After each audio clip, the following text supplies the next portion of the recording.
Second to none. A second chance is better than one second chance. Black History Year, not month. I'm here with my big sis Ming and the big bro DJ Mel Mastermind. We here Black History Year. Let's make it happen. Ming, you want to give them a little bit about yourself? Oh, you know that. So hi, my name is Ming. Everybody knows me as Ming, or you might know me as Deanna. I'm from Syracuse, New York. Right now, I guess I'm just working like everybody else in the pandemic, but I'm a registered nurse. I got a huge background in like theater and the arts, so I love that.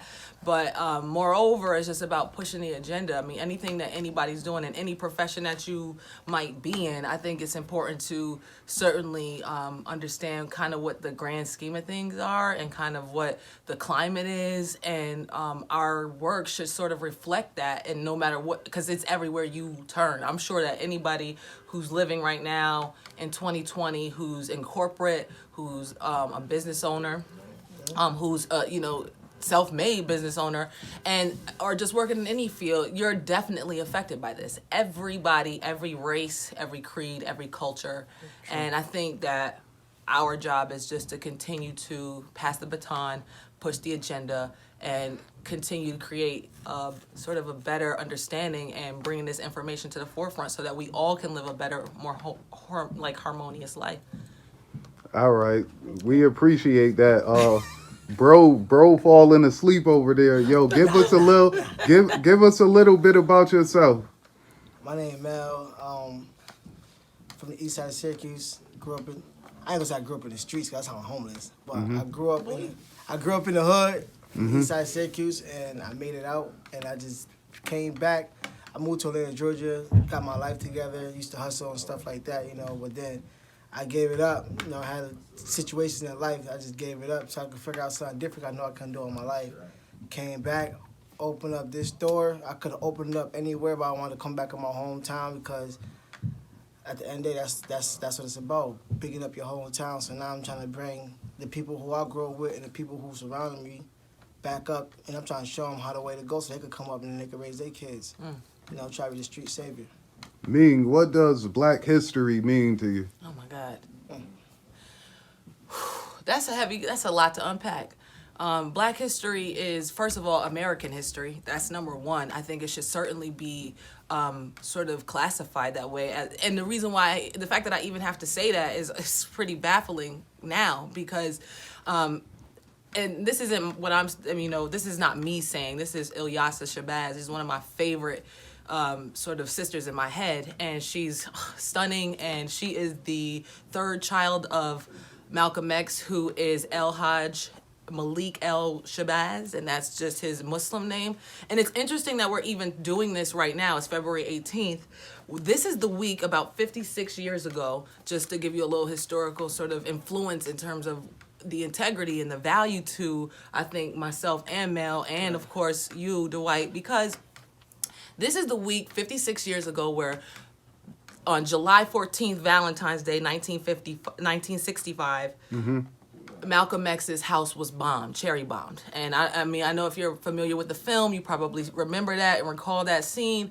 And then a week later, which is February 21st, 1965, he was assassinated at the Audubon Ballroom, which is now known as the Malcolm X and Betty Shabazz Educational Center in Harlem, New York. And I think that's significant right now because, first of all, we are talking about Black History Month, which it just happens to be. A lot of stuff occurred in February that a lot of people probably aren't aware of, but that's one of the significances of us sitting here now. And so for me to fast forward to April 2020, and to see something like a George Floyd happen among the many nameless that we won't. It just so happened to spark the second sort of wind of the civil rights movement, which is the Black Lives Matter movement. And I think that a lot of things are lost in translation, but it's such a privilege to be living right now. If you're living right now, if you wake up every day right now, it's already a privilege. The fact that you're living through an extremely tumultuous time for race relations. You're living through an unprecedented time where the pandemic for coronavirus and the COVID-19, never seen this before. So the fact that you can live and get up and go to work every day, you should already be patting yourself on the back. But Black history in general means to me that it's already said, that's already sort of kind of a negative connotation to me. Because I think this is what Ilyasa Shabazz said. And you can look this up on YouTube, and I think it just came out. She's a professor at John Jay College in Brooklyn. And she teaches that the fact that we can't acknowledge that the massacres of Tulsa, Oklahoma in 1921, where Black Wall Street was just brutalized. I mean, it was burned down to gravel. Black people who own banks, who own real live franchises. We're talking about banks, maybe pharmacies, library. You don't see that. You don't see libraries. You don't see schools. You don't see those things. And I think that speaks to where we really have come to. So in 1965, or 56 years ago, now that we can see a George Floyd 56 years later, I mean, that's really in and of itself telling. But she says that the fact that the massacre in Tulsa, the fact that the massacre in Rosewood, Florida, which was a film was made by John Singleton, really famous film, impactful for me when I was growing up, is not acknowledged to be as American or as an American history, you know, considered as American as the Boston Tea Party, is something to be said about that. I mean, that if that was being injected into the U.S. high school history curriculum, then I think that the sort of the multi-generational sort of toxic, you know, white supremacy idea that are being injected even into white American children, the narrative would change. Now you're talking about historical facts. Now you're talking about historical truth. And it gives an American citizen an idea, and this is Ilyasa Shabazz speaking, this is her quote, saying that it explains why reparations is so necessary. Because if we would to understand and acknowledge kind of the because there's really no way you can redeem yourself from the apartheid of Black people. Let's just be, I mean, honestly. You know, after 400 years, it's like the least you can do. But we're talking about that in terms of creating a more a better harmonious humanity among each other. How do we live and survive now? Because we can cry about this all the time. We do, but we're still fighting for our equal rights. So you have to kind of be understanding of that for those people who have that pushback, like, oh gosh, she's talking about this again. Reparations sounds like ridiculous. That's the pushback. Like, oh God, why are you talking about this? Oh, it's done. No, it's really not. I mean, we're still suffering from, you know, generational. And just for example, I just watched a YouTube clip. The YouTube is phenomenal. YouTube clip about an African-American couple, I believe in Connecticut. Please don't quote me, but you can look it up on YouTube and correct me if I'm wrong. Anybody who wants to chime in about that, please get the details right. There was a couple who was going into appraising a house, and there was a white appraiser who showed up and doubled or tripled the money. It was like $500,000. You heard about this? And then they kind of, and the story goes that they had brought a white friend of theirs in who said, yeah, we will put our pictures up of our family and we're going to pretend like this is ours. And then they got appraised again at like 100,000. That in and of itself, it illustrates the division of where we are able to live. See, racism really is huge because it impacts us differently. It impacts us economically, educationally, where we're able to live, where we're able to thrive, maybe just survive, and things of that nature. It's still traumatizing. And if you're Black and you're living in 2021, you're walking with some sort of trauma, be it secondhand or firsthand. And that's just those are just imperial facts. I mean. Yeah. So it means I don't know how I got there, but it means it means a lot to be able to have a platform to speak about it. It does.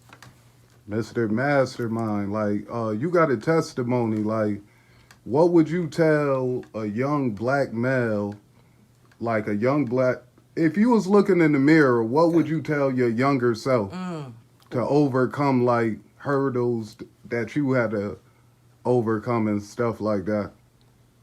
Well, first I tell you, don't let nobody tell you what you can and cannot do. Like, listen, like, follow your parents. Like, see, I grew up in the streets. If I'm saying, so I was around the streets, but me messing up made me get right. But you don't have to mess up to get right. So I say just like, stay in school. It's like your parents say, stay in school, do good. No, that's what I say. Stay in school, actually really learn and not kick it with people. Actually really learn what you got to do and just come up with goals as you young. Because you start when you're young, you could critique it when you get a mid-age, and you could finance it when you get older. See, me, I learned late, so I just tell them, stay in school, keep your friends, but like don't if you got friends, whatever the case may be, just like you follow your own steps. You know what I'm saying, if you really know your right from wrongs and step out and like really calculate all your decisions, because every action got a reaction. Right. So like just know your actions and your reactions, and then like I said, just if you could help another person at a young age, like bring him along with you, because two is always better than one. Right. You can't be a millionaire by yourself. Right. You need a team. better say It's that. impossible. Right. If I'm saying, Yes. this mastermind outlet didn't just come from me. Actually, now we talking about Black history. The mastermind outlet, my landlord is actually white, and he personally told me he wanted $1,700 for this building right here. I didn't have $1,700 a month. I was still selling clothes out the basement. So I came with my briefcase, my suit and tie, and my girlfriend. I told him exactly what I want. He basically worked down to my price. He said, because I know that people in this world don't give a lot of young Black people opportunity. Wow. So he gave me the opportunity with no credit check, no nothing. Wow. He said, I'm going to give you 2 years at your price, and then we're going to do 2 years at a negotiable price. Then after that, if you like it, we can stay longer. I started with 2 years. Now I'm on a 7-year contract. Oh, wow. Pending to buy the building. But I came with my drug money. You want to be real? I came with my drug money. I told him, listen, this is all the money I got. I want to get out the game. What can you do for me? I got a clothing line, and I got a dream, and I got a notebook. Help me out. And here we go. We got Mastermind Outlet. So I tell people, like, yo, go with your dream. It doesn't matter how many times you fall. As long as you can pick yourself back up and you not dead, you got time. Even if you slip up and go to jail, okay, that happens. But sometimes don't let it happen. But if it do happen, use that critical time where you're not doing nothing to create something, because you may be locked up, but your brain is not locked up. Right. So basically, like, you can still create new images in your head, because if you look at all these clothes, I'm probably like on page 23 of my journal when I was in jail. And like, I got 2 journals. So just imagine, I'm 7 years strong. That means 23 pages went to 3 years. Imagine what the next journal going to do. I'm 20 years strong. So it's like, I'm ready to go. But so I tell any young kid, chase your dreams no matter how many times you fall, because the devil going to come. He's going to come. But That's you a got to promise. recognize it. That's a promise. Yeah, you gotta recognize it. The devil gonna come, you gotta recognize it. Every night, I always say this prayer: God, can you please protect me and my family? The blood of Jesus, can you please put it over me, because I need your protection every day I wake up. And I go through tough situations. You're gonna get haters, you're gonna get this.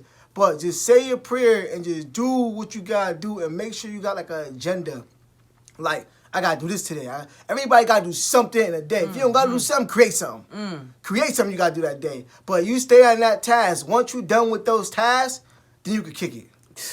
Kick it after that. But stay focused, because guess what?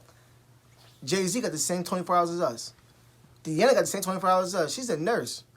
I'm saying, he hustle. Jay-Z is, Beyonce is. Ain't nobody time different. So you got to figure out how they got there in their time, and you create your time, make it valuable. That's how I tell a young man. Stay focused, stay grinding. Don't listen to nobody say you can't do it, or if you're going to listen to it, use that as motivation. Could we expect like the 315 edition to come back? Oh, yeah, yeah. You know, it's funny because I got my Syracuse Mastermind collection coming, dropping March 1st. And I told myself I was going to do 315 Mastermind sweatsuits and t-shirts just personally for this collection.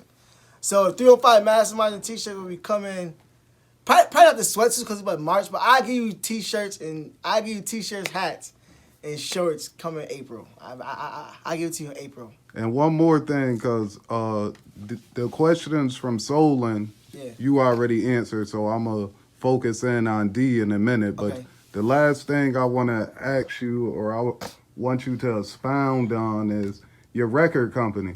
Oh, yeah. So basically what I did was I got Mastermind Records. So I had a lot of artists like, okay, like, it all started with moving to, it all started with meeting Just Hilarious at the, what was that spot? Funny Bone? Funny Bone. At the Funny Bone, I met her, talked to her, gave her a shirt. Then I met DC Young Fly. So then I called a charge. A friend set me up. I called a charge, and this is the whole twist. So, basically, I never bailed out a day in my life before. I always go to jail. They gave me a $10,000 bail. I bailed out $10,000 cash, and I lost my daughter August 5th, and I went to jail July 23rd. I came out, did a baby shower for a daughter that didn't make it in stillborn. So I just say, you know what? So I told my lawyer listen, I got a game plan. If you can some way work this out, I pay you, but I got a game plan. I'm gonna move to Atlanta, and I'm not gonna come back. I said, or I come back when I get myself right. So he waited it out. This is the whole part of the story. He waited it out. So then I went to court. He said, listen, we can do it for you. They don't want to drop your felony, so you can keep your felony, but you get 3 years conditional discharge. Meaning you could be free for 3 years, but you gotta keep the felony. I say, you know what, forget the felony. I don't care, cause I'm gonna be a self-made boss, so that felony ain't gonna mean nothing to me anyways. So what I did, I took the charge. I took the charge and I left. So when I left, that's when I met Just Hilarious again in Atlanta. Wow. She gave the dude Daryl my mixtape. I got hired on the spot for the Comedy Club. Mm-hmm. So the next day I got hired. Now I'm DJing for like such entertainer celebrities. So I want to say a couple months later, guess what I DJ for? Just Hilarious. Now I'm her DJ for the show. And Michael Blackson and all this. Now I'm her DJ. So make a long story short, fast forward that. I go to a club. I'm gonna go to a club. I meet Tink, which is DJ. I meet Tink, and then I was DJ named DJ Reese there. DJ Reese was Tink DJ. No, Tink is signed DJ Reese, but that's Lil Durk DJ.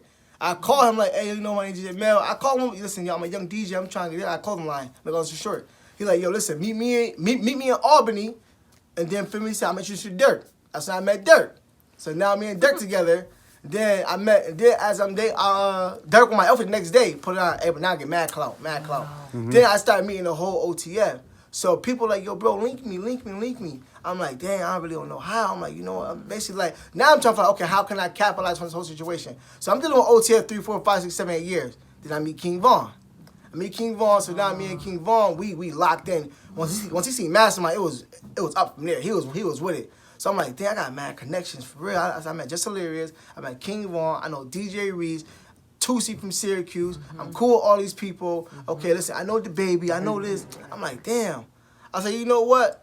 I could get the town on the map. And then 96.5, the beat started dealing with me. Mm-hmm. I'm like, damn, I get the town on the map. I'm like, yo, you know what? I'm really something out here. I'm about to start Mastermind Records. Right. I say, because how can I capitalize from this? This the Mastermind Records goal. Get people from Syracuse to do song with celebrities from outside the real. The celebrity's gonna bring clout to Syracuse in the person. It's under Mastermind Records, so eventually we're gonna get paid for it. Just not now, we're gonna get paid for it, but you gotta invest. Pay your dues. Now, that celebrity, the objective, listen, you gotta wear Mastermind clothing in your video. Mm-hmm. So now I'm gonna get a Mastermind hit from the celebrity. We're gonna build a bond, cause I build bread with him. The artist gonna build a bond because he got a song with you. We all push it. I win cause I get the scene, I get the clothes, I get the celebrity for you. You win cause you get the hit, and that was a triangle. Right. Mastermind Records. Right. Deep. This dude is.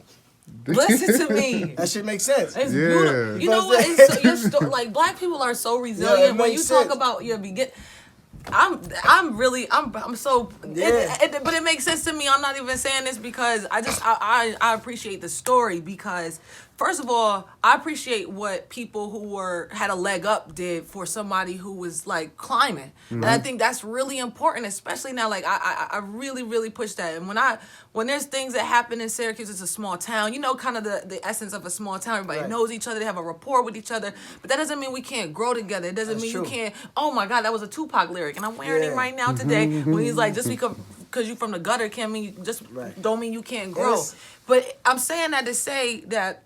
That's our responsibility to each other. Yeah. I feel like that's our responsibility because honestly, I hate to see us at each other's throats. We can't move, we can't build, and I mean, there's trivial things that we got to get past, and there's things that come up in us that are human, and that's okay. But I think that if we really like his story is just it's a tale for like for other kids to get it like.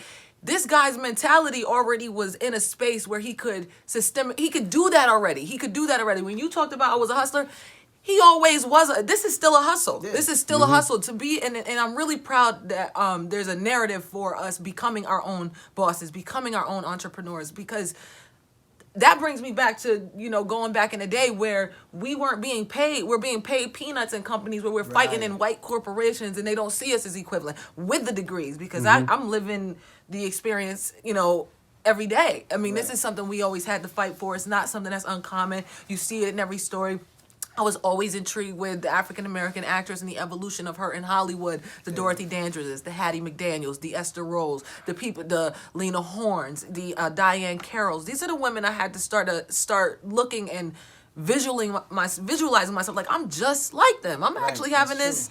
I'm having this experience. I was watching Lynn Whitfield. I love Lynn. I mean, there's so many. I love everyone that's I've been inspired by so many people. It's hard to name them all, but I was watching Lynn Whitfield last night, and she was just talking about her general struggle, just like being out of work, being a young mother, being on her own, being single, and I want to speak to that because I think that our history is telling. Like a lot of things that I struggle with in terms of just my mental health or depression, you go through those little phases where you don't believe in yourself, or you don't feel like you're good enough, or you're not pretty enough, or you're not smart enough. And everything in American society and culture has really perpetuated that narrative that that's who we are, when I mean, and it's so far from the truth. It's laughable. Like we have been, and I'm inspired by Dr. Joy DeGruy-Leary. She wrote a book called Post-Traumatic Slave Disorder. She has an amazing sort of orientation online, and I watched it.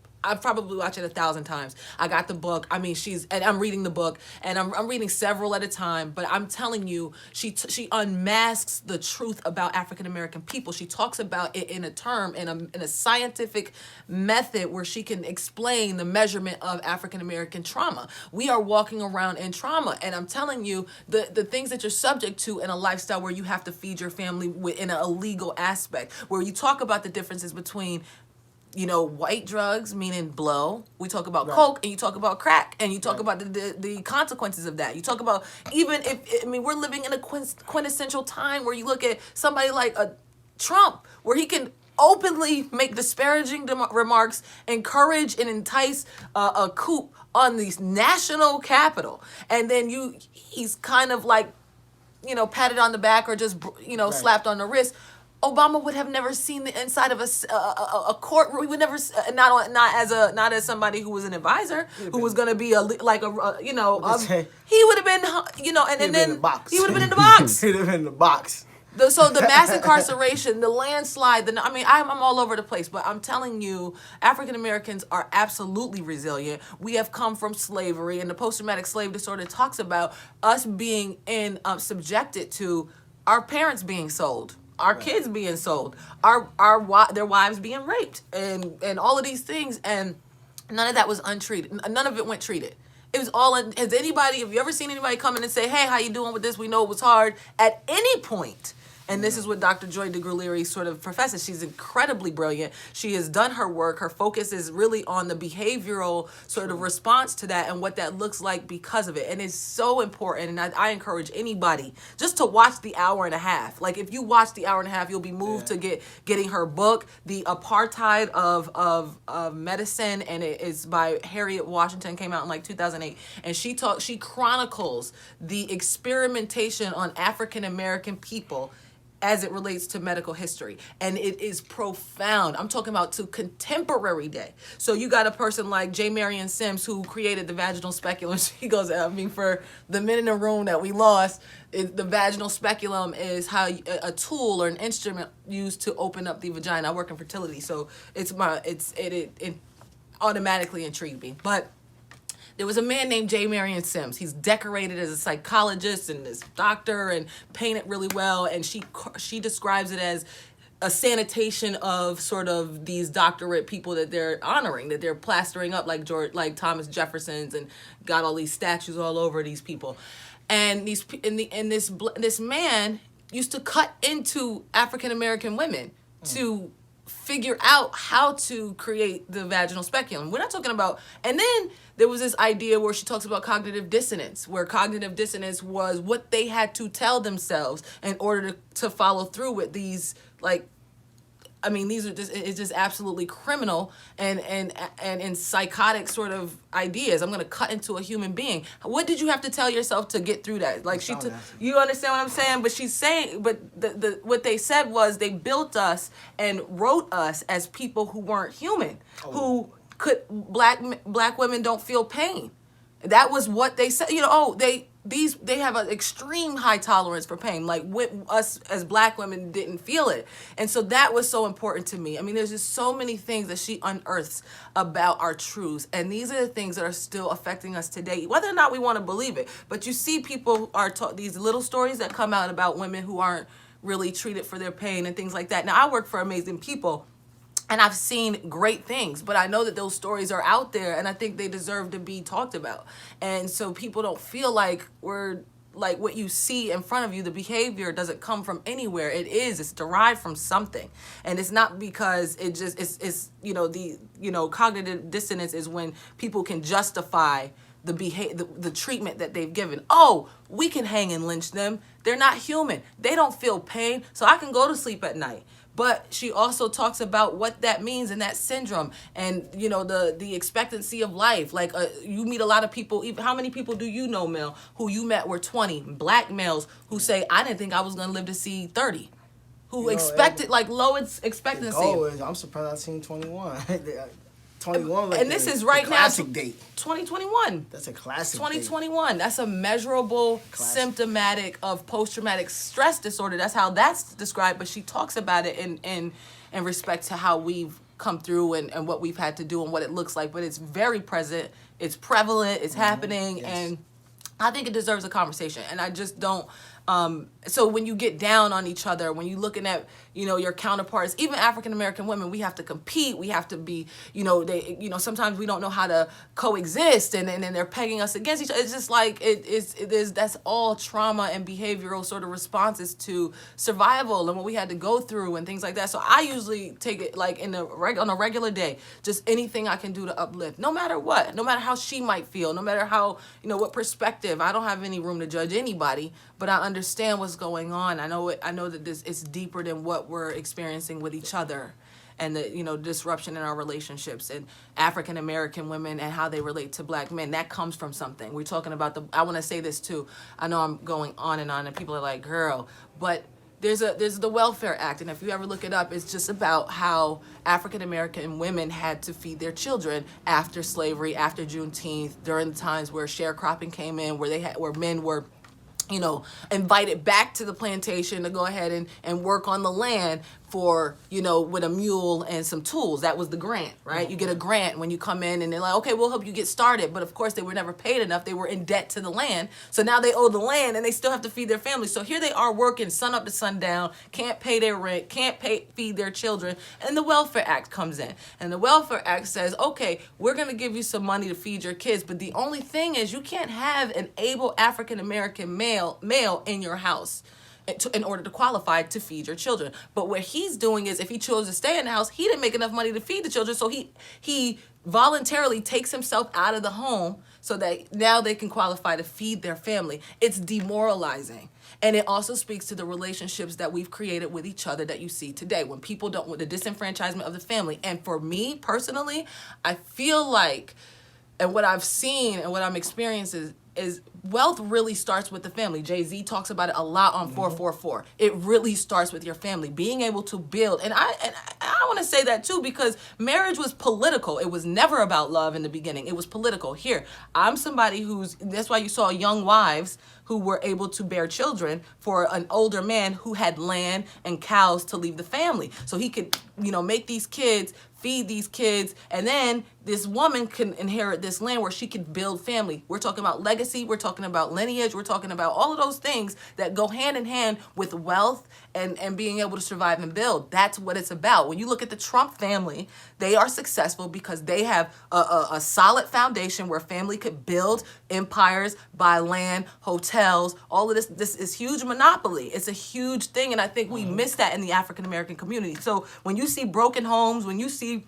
a man that's not in the house and you see this woman on welfare with all these kids, it's still happening today. So I think it's very relevant. And I think Black History Month just isn't enough. So I'm with Solon when he says Black History Year. Exactly. Yeah. All right, so we just finna wrap it up. I'm gonna ask you these questions in a different video. But second to none, a second chance is better than one. Wait, I didn't answer. Mastermind with Ming. Y'all already know what it is. We signing off. Tell them how I feel, yeah. But they don't seem to understand. That God gave me a second chance, yeah. Second chance. And I don't need nobody, just gon' get my money. Look, down on my knees, I got a blessing coming. Cause he gave me a second chance, yeah. Second chance. No way, brother.